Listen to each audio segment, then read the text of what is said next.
Hello dear viewers, how are you today? So today I'm going to explain you about the instantaneous object and image speed when the object is in motion in front of a spherical curved mirror.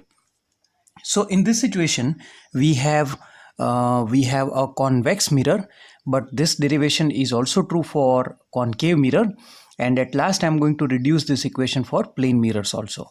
So here in this picture you are being shown that an object, say its height is HO, is standing at a distance u from the pole of the convex mirror. And we know that the image, this point is C, this point is F, the image is always formed between pole and focus of the convex mirror, and the height of the image is smaller than the height of the object. The image is virtual and erect. Now, what am I going to do is, people, I'm going to move this object by a very small distance du towards the mirror.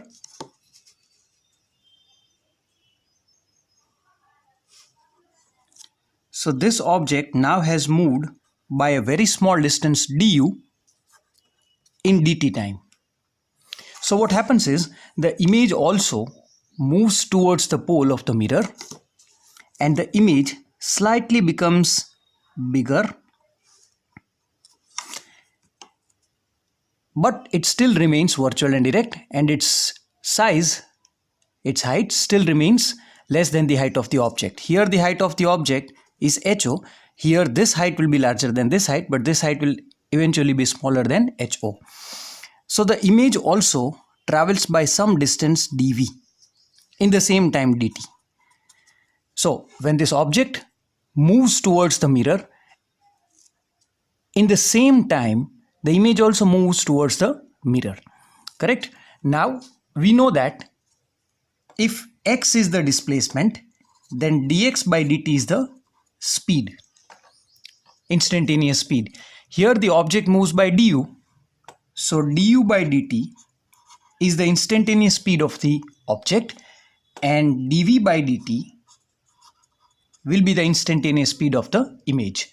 So let me call this as VO and this as VI, and these time intervals are very small, so these two expressions are the instantaneous speeds or velocities. Correct? Okay, now a very short thing that I want to tell you about the differentiation is, say you are given two quantities t and x, and if I say that differentiate this with respect to t, then d by dt is 1, but if I say that differentiate this with respect to t, then this will be dx by dt. In the same way, if I ask you to differentiate 1 upon t and 1 upon x with respect to t itself, then 1 upon t is minus 1 upon t square, then again d by dt of t is 1, but here 1 upon x square, 1 upon x is minus 1 upon x square, and differentiation of x is dx by dt. So as you can see that there is a small change in the differentiation of these two. There is a small addition of function over here which is not over here. So in the same way, I have an equation that connects focal length, object speed and image speed, object distance and image distance. Now I know that I'm supposed to get these two quantities, so I can only get these two quantities if I differentiate this equation with the time, and this expression is called the mirror formula, right? Okay, so since focal length for a given mirror is constant and differentiation of a constant term is 0, and 1 upon v is minus 1 upon v square dv by dt, we have to differentiate this with respect to time, then and only then you are going to get these two. Minus 1 upon u square du by dt. I'm going to shift this on that side. So 1 upon v square, this dv by dt is vi, that is equal to minus 1 upon u square, du by dt is v0, instantaneous speed of the object. Now this I am going to transfer it over here. So vi is equal to minus v square upon u square v0. Now this is our main equation, people. right? Now if I still want to reduce this expression, then I can also write it down like this: Vi is equal to minus, and this can be written as minus V by U the whole square times V0. Correct, people? Because anyhow, if you square this, it is going to reduce to this expression. So Vi, that is equal to minus, this is magnification for the mirror, V0, where M is the magnification formula. So this is another reduced form of this expression. Now we know that, people, that for a plane mirror,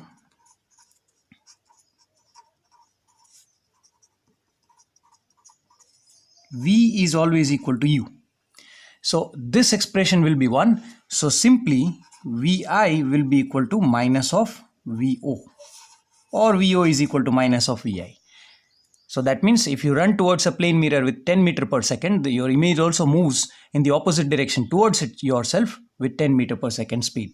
Now if I want to convert this into a vector form, people, I can also write down this expression, or this expression, this one, as Vi in vector form, that is equal to minus V square upon U square, and this will be minus of V0, because the object and image velocity will be in the opposite direction. So if this moves towards the mirror, this also goes in the opposite direction. So this minus minus gets cancelled, and finally our equation gets reduced to Vi vector form V0 V square upon U square, like this. But people, we never come across the vector equation. We are always supposed to solve with the help of this expression. So hopefully you have understood the difference between the instantaneous, you have understood the derivation of this expression. Just remember one thing: when this time period is very, very short, that is instantaneous object and image speed. But when this time interval will be comparatively larger, this formula will change into, this formula will be in form of the average speed, and the average speed of the object and the image.